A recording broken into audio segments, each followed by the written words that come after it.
आक्षेप लगने के बाद आवंटित भूमि को लौटाने का जो निर्णय लिया है, ये इससे पूर्व कर्नाटक के मुख्यमंत्री श्री सिद्धारमैया जी ने यही किया था।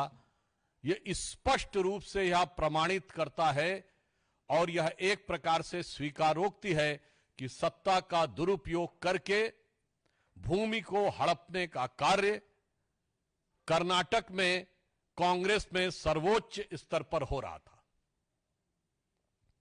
इतना ही नहीं है, मुख्यमंत्री पहले इसमें संलिप्त रह चुके हैं। 2015 में उप मुख्यमंत्री डीके शिवकुमार जी की ऊपर लैंड ग्रैब का केस लग चुका है, जो कि बंगलौर डेवलपमेंट अथॉरिटी के द्वारा 1986 में आवंटित भूमि के समय से चल रहा था। उसके आधार पर था मूडा स्कैम, जो मैसूर अर्बन डेवलपमेंट अथॉरिटी का स्कैम, जिसमें चीफ मिनिस्टर साहब उनके इन्वॉल्व थे। फिर Karnataka industrial ADB land grab, जिसमें कि खड़गे जी की फैमिली के लोग इन्वॉल्व थे। और इतना ही नहीं है, इससे पूर्व कांग्रेस के मुख्यमंत्री रहे कमलनाथ जी का नाम आ चुका है। तो राजस्थान में मुख्यमंत्री रहे अशोक गहलोत जी का नाम बीकानेर के लैंड स्कैम में आ चुका है। तो भूपेश बघेल जी के पास आ चुका है। अर्थात मुख्यमंत्री हो, उप मुख्यमंत्री हो अथवा राष्ट्रीय अध्यक्ष हो। और फिर इतना ही नहीं, आप सबको याद होगा वो नेशनल हेराल्ड केस, जिसमें सोनिया गांधी जी और राहुल गांधी जी के ऊपर आक्षेप है। और यह भी याद करिएगा कि वो केस हमारे जमाने में नहीं शुरू हुआ, अक्टूबर 2013 में दिल्ली हाई कोर्ट के निर्देश पर वो केस दर्ज किया गया था। इससे बहुत साफ हो जाता है कि कांग्रेस में सारा शीर्ष नेतृत्व, किसी भी राज्य का मुख्यमंत्री हो, कोई भी उप मुख्यमंत्री हो, उनके पूर्व राष्ट्रीय अध्यक्ष हों, वर्तमान राष्ट्रीय अध्यक्ष हों, और चिरयुवा नेता हों या बुजुर्ग नेता हों, सब एक दृष्टि में समान है कि गरीब की भूमि कैसे हड़पनी है। सब भ्रष्टाचार में, भूमि हड़पने के आंदोलन में बहुत समान रूप से संलिप्त हैं।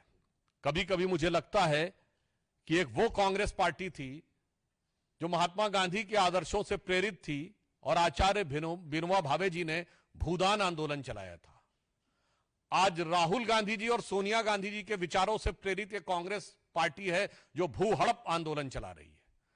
तो यह कांग्रेस का नैतिक पतन है, भूदान से लेके भू हड़प तक। और इतना ही नहीं, आपको ध्यान हो, सर्वोच्च स्तर तक, मतलब आज वहां चीफ मिनिस्टर और राष्ट्रीय अध्यक्ष अगर इन्वॉल्व है। आप कल्पना करिए कि किसी दूसरी पार्टी के या हमारी पार्टी के किसी इस स्तर के नेता पे आरोप लग गया होता तो उसके बाद किस ढंग का वितंडावाद मचाया गया होता। और आज जिस प्रकार की चुप्पी कांग्रेस पार्टी ने और इंडी गठबंधन के सारे दलों ने साध रखी है, उसके ऊपर हमारा उनसे सीधा सवाल है।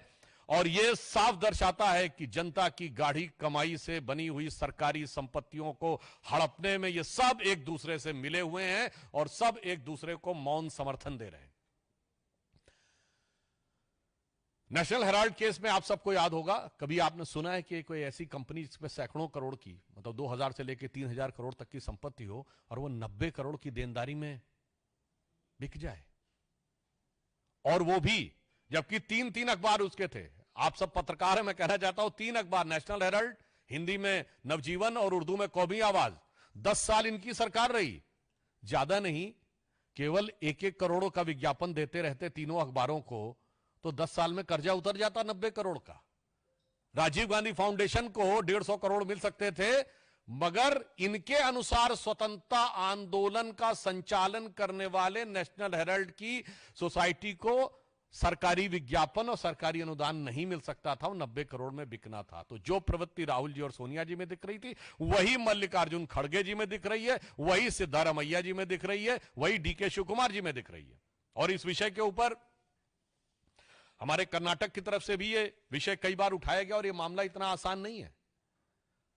हमारे मेंबर ऑफ पार्लियामेंट लहर सिंह सुरैया जी ने इस विषय को टेकअप भी किया हुआ है, और वहां पर सीएजी ने जो अपनी रिपोर्ट में पॉइंट आउट किया 2017 से, उसमें लिखा है to ask the committee to fix the responsibility for violating the guidelines of the court order and suggest the appropriate course of action against the defaulting officials for the deletion of the land under category A।